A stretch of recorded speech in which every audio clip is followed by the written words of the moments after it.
Bonjour Mathieu. Bonjour Corinne. Alors moi je suis contente d'être ici, en cuisine, c'est un petit peu l'aboutissement des différentes séquences.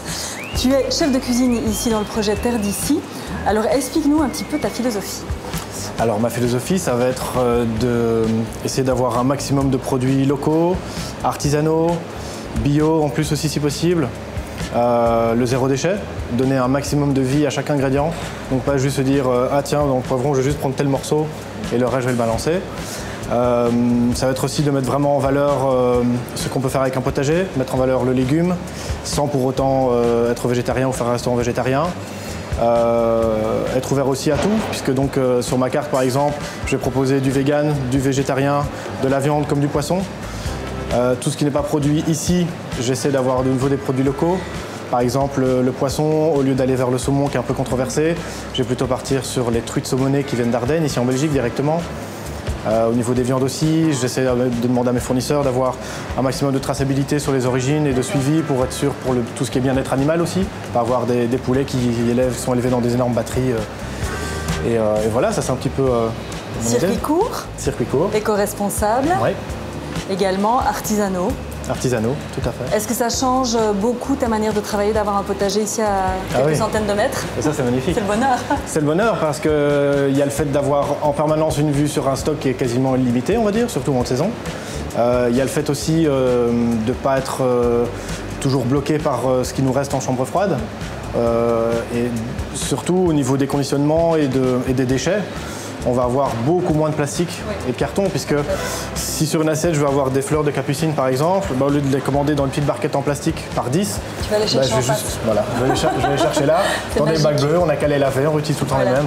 Et tu peux faire des demandes aussi aux maraîchers. Et je peux exactement demander aux maraîchers et dire tiens, ben voilà, j'aimerais travailler sur ma carte de printemps tel légume et tel légume, sur la carte d'été plutôt tel légume ou tel légume. Et on est sur quelque chose qui est, selon moi, beaucoup plus intéressant que d'être limité à ce que les fournisseurs proposent, qui finalement sont des légumes classiques. Justement, que tu parles de légumes classiques, celui-ci n'est pas, c'est le premier que tu viens de cuisiner, c'est un concombre à picot. Tout à fait. Donc c'est une variété de concombre qu'on trouve assez rarement dans le commerce traditionnel, puisqu'effectivement il y a des petits picots qu'on va enlever lors de cette préparation-ci. Ça reste un concombre un peu plus charnu, avec un peu plus de goût. Ici, donc ce que je vais faire, c'est que je vais travailler en brunoise et je vais l'assembler avec une crème de cajou. Donc on va être sur une entrée froide vegan que j'avais sur la carte de cet été. Et je vais rajouter là-dessus un petit peu de mesclun et surtout une huile infusée à l'écorce de citron.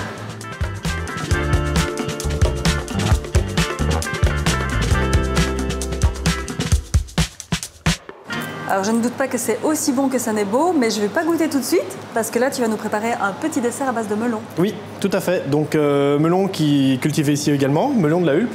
Et je vais le mettre assez brut, donc juste le découper, on va reconnaître le produit. Et je vais l'agrémenter d'un sirop de verveine citronnée, donc verveine citronnée qui est une aromate qui pousse juste là, à côté de nous. Et en fait qu'on cueille là pendant l'été, parce que c'est le moment où elle est la plus belle, et qu'on va conserver en faisant du sirop pour en avoir jusqu'en hiver. C'est important pour toi de ne pas trop transformer les produits? Oui, parce que ça va mettre le travail des maraîchers en valeur, ça va mettre le produit en valeur, et les gens verront que de la terre jusqu'à l'assiette, il n'y a pas eu 50 000 manipulations. Voilà, c'est court en chemin et c'est court aussi dans la transformation. Exactement. Super.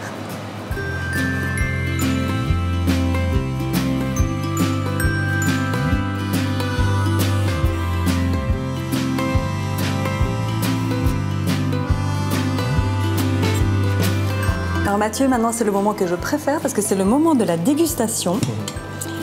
Donc,